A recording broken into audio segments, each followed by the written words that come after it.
Assalamualaikum warahmatullahi wabarakatuh. Waalaikumsalam warahmatullahi wabarakatuh. Gimana kabarnya? Alhamdulillah. Baik, Pak. Alhamdulillah baik ya.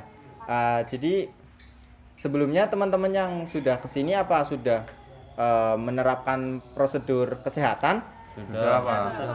Sudah ya. Cuci Apa tangan sama memakai masker.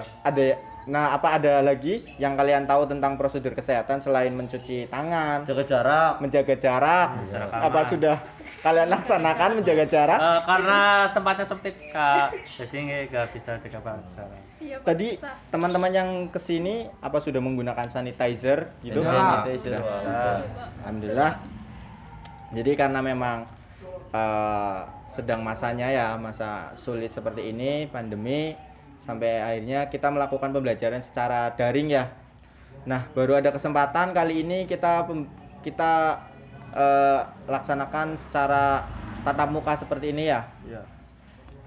Baik, sebelumnya alangkah lebih baik untuk melakukan berdoa agar keberlangsungan pertemuan kita ini bisa berjalan sebagaimana mestinya ya. Nah, berdoa menurut kepercayaan masing-masing dimulai. Selesai.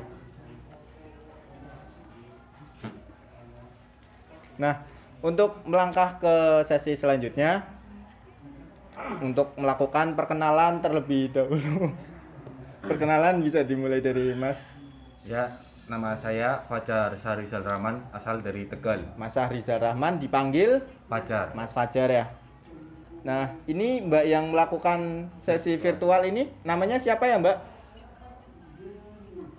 Nama saya Indri Hermawati dari Majalengka. Oh, Mbak Indri Dia Hermawati dari Majalengka. Ini karena memang sedang sakit jadi tidak bisa datang ke sini atau bagaimana, Mbak? Karena masih adanya zona merah, Pak, di sini. Jadi Jawa Barat masih zona merah ya, Mbak? iya. Baik. Jadi Apalagi setelah mudik kemarin masih ada pencekatan antara Jawa Barat dan Jawa Tengah, Pak. baik, jadi Mbaknya masih cuma bisa melakukan bimbingan kelompok menggunakan virtual ya, Mbak? Iya. Baik, Mbak. Iya, Nggak- Pak. baik. Seperti itu. Baik, nggak apa-apa, Mbak. Selanjutnya, Nama Mbak. saya Novi Nurul Amalia, asal Iya, dari oh. Tegal. Mbak Novi asal dari Tegal ya. Lanjut. Nama saya Munggitania dari Brebes. Oh, Mbak Anggun. Selanjutnya, Mbak Nama saya Tasya Inayah dari Brebes. Mbak Tasya. Terus Nama Mas saya Muhammad Zakaria, asal Brebes, dipanggil Bang Jack. Bang Jack. Iya. Oke, baik, Bang. Terus Mas. Nama saya Febri Roma dari Brebes. Oh, tetanggaan. Enggak. Bukan. Oh, bukan. Cuma Sama-sama asalnya dari Brebes. Sama-sama Oh. Brebes. Jaga jarak. beda ibu jauhan. beda. Oh, beda Ya. ibu, beda. Ayo. Oke. Nama saya Terakhir. Zidan Febrianto dari Kabupaten Tegal. Oh, Mas Zidan Febrianto ya dari Kabupaten Tegal. Oke. Sebelumnya nih, apa teman-teman tahu kedatangan teman-teman di sini untuk apa? Tujuan teman-teman dikumpulkan secara berkelompok seperti ini? Apa ada teman-teman yang tahu? Belum. Belum tahu ya? Iya. Belum tahu. Jadi langsung saja ya. Jadi tujuan dari Bapak mengundang teman-teman seperti ini secara tatap muka seperti ini itu Bapak ingin melakukan konseling kelompok gitu. Apa ada yang sudah tahu konseling kelompok itu seperti apa? Belum, Pak. Belum, Pak. Jadi konseling kelompok itu pemecahan suatu masalah yang sumber masalah itu dari keresahan teman-teman sendiri, dari permasalahan dari teman-teman sendiri. Kemudian kita angkat dan kita temukan solusinya. Begitu?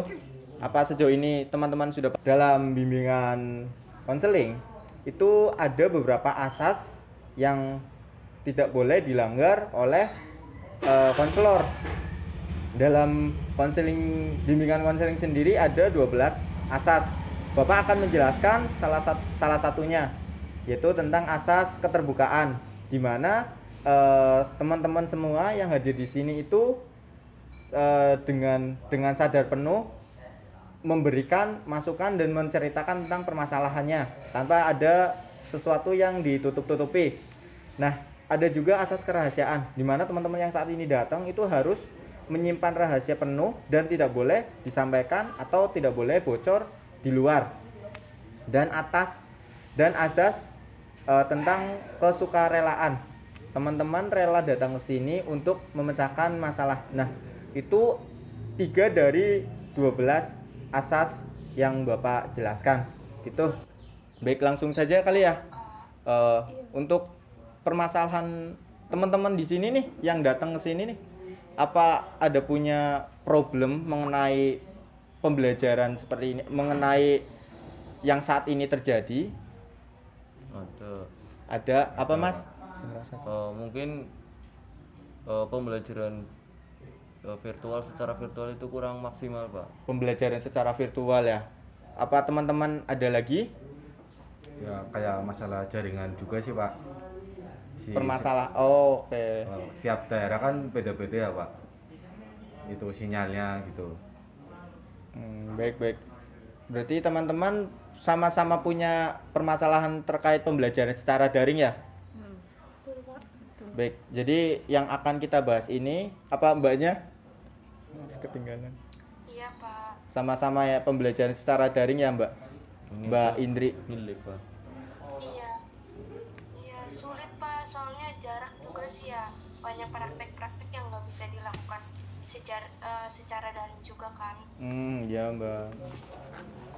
Baik, jadi yang akan kita angkat kali ini yaitu sistem pembelajaran daring ya. Menurut teman-teman sendiri nih, kekurangannya itu apa sih terkait dengan sistem pembelajaran daring? Penyampaian materi dari tidak sesuai kayak materi tidak sesuai dengan RPL. Maksudnya harusnya ini tuh cuma udahlah malas ngasih tugas gitu. Dosennya ya berarti ya, dosennya pemberian dosennya harusnya menjelaskan dulu materinya, baru memberikan tugas gitu. Bukan langsung tugas baru memberikan materi. Itu menurut saya. Tapi kadang cuma memberikan tugas tanpa ada materi. Tahu-tahu tugas gitu ya. Iya. Teman-teman yang lain selain dari Mas Febri? Saya Pak, mungkin ini masalah dari pribadi saya. Kalau misalkan mungkin kondisi saat ini kan ya, kondisi saat ini kan kita belajar online atau belajar daring lah. Nah, di kondisi ini kan pasti kalau saya pribadi kalau misal di rumah itu kan otomatis kalau pembelajaran dari pagi sampai siang otomatis kita harus pegang HP terus, handphone terus kan, Pak. Nah, permasalahan yang saya alami kadang orang tua itu tidak tahu kalau misalkan saya itu sedang belajar, sedang proses pembelajaran. Namun yang kerap kali orang tua sangkakan ataupun dituduhkan gitu loh, bahwasanya kamu itu nggak belajar tapi sedang mainan HP dan lain sebagainya kayak gitu. Padahal kondisi kita saat ini pembelajaran melalui daring, dan itu pun kita harus standby dengan handphone mungkin dari pagi sampai siang, mungkin sampai jam 12 ataupun jam 1 kita baru selesai. Tapi terkadang pandangan orang tua ke kita ketika kita di kondisi pembelajaran seperti ini, kita selalu kok anak kita selalu bermain HP dan lain sebagainya. Akhirnya kerap kali timbul konflik gitu loh antara mungkin saya sama orang tua saya. Mungkin itu permasalahan yang saya alami ketika kondisi pembelajaran daring seperti ini. Permasalahan yang berada di rumah gitu ya. Kalau permasalahan dengan dosen selain tadi Mas Febri yang jelaskan, ada lagi nggak? Atau misalnya nih ternyata tahu-tahu nggak sesuai jadwal gitu, ada nggak? Ada. Harusnya jadwalnya pagi, malah ngajarnya malam. Kan malam kan buat ngopi kan enak, malah buat ya ampun.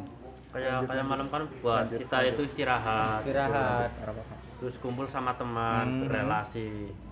Terus apalagi kalau semisal kita MK hari Senin, kemudian diganti, beliau tidak bisa menghadiri hari Senin, nanti digantikan hari pas kita libur gitu. Mengambil waktu kita bersama keluarga gitu ya. Nah, yang Mbak Indri alami nih gimana? Kan Mbak Indri kan jauh kan ya? Saya juga nggak tahu nih rumahnya Mbak Indri, barangkali memang cakupan sinyalnya atau gimana nih permasalahan Mbak Indri nih terkait pembelajaran daring.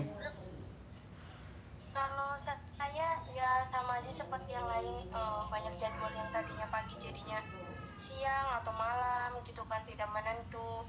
Seperti bangun juga seringkali orang tua kita melihat kita seperti tidak belajar tapi hanya main HP, main gadget kayak gitu. Terus dari sisi praktek juga sangat sulit ya, apalagi kita kan banyak banget pembelajaran yang melalui praktek, sehingga kita sulit untuk melakukannya karena jarak juga kan, dari sini ke Tegal kan beda daerah kayak gitu. Gitu. Nah, dari yang saya tarik nih informasinya dari teman-teman sendiri, kebanyakan rata-rata permasalahan dari guru sendiri ya, dari dosen sendiri ya. Iya. Begitu ya. Nah, semisal nih ada di satu momen di mana teman-teman nih ada kesempatan buat ngomong sama dosen nih. Kira-kira apa sih yang nanti bakal teman-teman sampaikan ke dosen? Gitu. Terkait dengan pembelajarannya. Profesional, mungkin. Mas. Pak, sorry. Profesional, Pak. Jadi saya mau bilang kalau ngajar sesuai jadwal, jangan diganti-ganti, apalagi kayak diganti pas hari libur kita harusnya libur malah buat MK. Terus profesionalnya ya beliau digaji. Terus jangan cuma ngasih tugas loh, kita juga butuh materi-materi dari beliau. Ini Mbak Tasya nggak punya masalah atau gimana?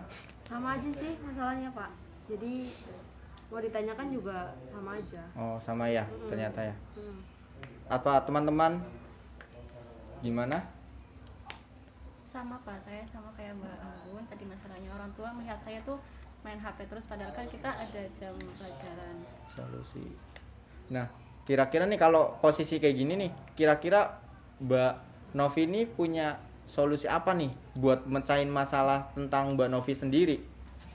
Kalau saya sih biasanya kalau habis jam pelajaran sudah selesai, saya nggak main HP. Nggak main HP. Coba ngobrol sama orang tua saya atau bantuin orang tua saya kayak gitu. Jadi orang tua nggak lihat kita main HP terus, mungkin seperti itu. Gitu ya. Nah, apa ada lagi nih yang berhubungan langsung sama dosen nih? Gitu sesudah seperti yang tadi Mas Febri Roma jelaskan. Gitu. Kalau ada di satu kesempatan di mana teman-teman bisa nyampain atau memberikan saran, harusnya sistem pembelajaran di kelas tuh gini loh Pak, enaknya gini loh Pak, gitu loh. Apa ada teman-teman? Kalau dari saya sih gimana ya, kebijakan dari perguruan tingginya atau kampusnya itu menerapkan sistem online dan offline sih Pak. Gitu. Terus ya Mas? Online kayak misalnya hari ini online, besoknya bisa offline, ataupun sebulan seminggu sekali gitu, sebulan seminggu gitu untuk offline-nya. Biar materi bisa masuk gitu ya Mas? Bisa menjelaskan juga secara langsung dari pihak dosennya. Gitu. Nggak lewat virtual kan ada beberapa kendala ya Pak. Gitu. Teman-teman ada yang ingin sampaikan lagi? Kalau dari saya betul sih apa yang dikatakan Mas Fajar, bahwasanya perlu juga kita harus sebanding antara offline dengan online-nya ketika memang kondisi saat ini mungkin sudah agak membaik ketimbang pas kondisi di awal adanya COVID gitu kan. Nah mungkin seperti itu. Kemudian tadi pernyataan dari Mas Febri bahwasanya kita juga harus menjelaskan kepada dosen kita atau guru kita bahwasanya seharusnya seperti ini loh Pak, dan menurut saya itu kan sudah ada nih kontrak kuliah yang kita lakukan. Nah ketika memang kita pandang dosen kita ataupun guru-guru kita itu selalu seenaknya sendiri. Nah untuk mengatur-ngatur jadwal mungkin itu kan kita bisa membalikan lagi pada kontrak kuliah di awal. Kemudian kita juga bisa menanyakan perihal alasannya seperti apa, kenapa melakukan hal itu. Kalau memang udah ada kesepakatan antara kedua belah pihak, mungkin itu bisa disepakati. Namun yang terjadi sepertinya itu kan hanya kesepakatan dari satu pihak. ataupun dari pihak dosennya saja ataupun gurunya saja, dan itu kan terkadang dari kita pun salah juga. Kenapa kita tidak menanyakan? Kita mungkin lebih ke diam ataupun mengiyakan, padahal hati ataupun yang kita rasakan kita nggak pengen seperti ini loh, mungkin seperti itu. Tapi terkadang kita lebih ke ya udah ngikut aja, tapi kita tetap ngerundel di belakang. Seharusnya kita udah ada komunikasi mungkin dari pihak komting dengan pak dosennya, ataupun mungkin dari perwakilan teman-teman di kelas juga komunikasi dengan dosen. Mungkin hal itu akan memperbaiki hal-hal yang memang sebelumnya hanya merugikan satu pihak. Mungkin itu sih dari saya. Ya, yang di sini Mbak Indri gimana? Mbak Indri kan dibanding teman-teman yang lain nih lokasinya paling jauh sendiri kan ya. Terlebih juga Mbak Indri mengalami kesulitan tentang sinyal. Terus teman-teman juga tadi menjelaskan bahwa kadang dosen memberikan mata kuliah di luar dari jam yang seharusnya, begitu kan Mbak? Nah, kira-kira Mbak Indri ada saran nggak sih untuk dosen begitu? Iya sih, bagian yang ada satu yang paling sulit itu ketika dosen itu tidak menjelaskan, tapi kita harus memahami materi itu sendiri. Iya Mbak. Kita benar-benar nggak paham, maksudnya apa yang sedang diterangkan atau apa, tapi kita harus ngegali sendiri kan materi itu. Kadang itu sih kesulitannya daring, jadi sulit buat nyerna aja sih. Ya solusinya mah agar dosen juga bisa memberikan materinya dan kita juga bisa sama-sama enak loh, kita paham materi tersebut. Jadi sama-sama enak aja sih dosen sama mahasiswa itu sendiri. Gitu ya. Ini teman-teman sepertinya capek, ngantuk atau gimana nih? Lemes Pak, panas. Lemes ya. Bagaimana kalau kita melakukan ice breaking biar teman-teman bisa segar dan fresh lagi, gitu. Boleh, Pak. Gimana? Tapi untuk ini teman kita yang sedang virtual gimana Pak? Teman-teman, Mbak Indri tidak mengantuk. Mbak Indri mungkin bisa minum kali ya. Pas teman-teman melakukan ice breaking, Mbak Indri bisa minum, begitu, biar Mbak Indri juga segar. Gitu. Iya Kak. Oke. Jadi ada yang punya permainannya nggak? Biar ice breakingnya tuh, biar kita juga seger gitu. Ada yang punya permainannya nggak? Ya saya punya Pak. Jadi, Mbak Anggun punya permainan. Seperti apa Mbak? Permainnya itu kita kan ini udah nggak konsen ya. Iya, Mbak. Jadi permainnya konsentrasi. Nah nanti tuh mungkin kita akan menyebutkan secara cepat. Pertama menyebutkan nama saya sendiri. Kemudian nanti kita menyebutkan nama orang lain ataupun orang yang kita panggil. Misal Iya, Mbak. contoh, saya contohkan. Misalkan Anggun Albert. Kita kayak gini. Tepuk-tepuk dulu. Konsentrasi dimulai. Nah terus nanti aku nyebut misalkan Anggun Albert. Nah nanti Albert tuh bilang Albert Novi. Nah nanti Novi itu bisa manggil Novi Fajar, seperti itu. Nah itu nanti kita bisa ritmenya lebih cepat. Nah nanti mungkin kan akan ketika kita tidak konsentrasi pasti ada yang lalai untuk menyebutkan nama. Itu sih. Baik. Salah menyebutkan nama. Iya. Ya udah. Bapak mulai ya. Dari Bapak dulu ya. Iya Bapak. Ya. Iya Bapak. Konsentrasi dimulai. Bapak Zakaria Febri Sidon. Sidon Fajar Tasya Anggun Novi. Makin cepat. Novi Fajar. Tasya Anggun Fajar. Anggun Fajar Sidon Febri Bangjack. Febri.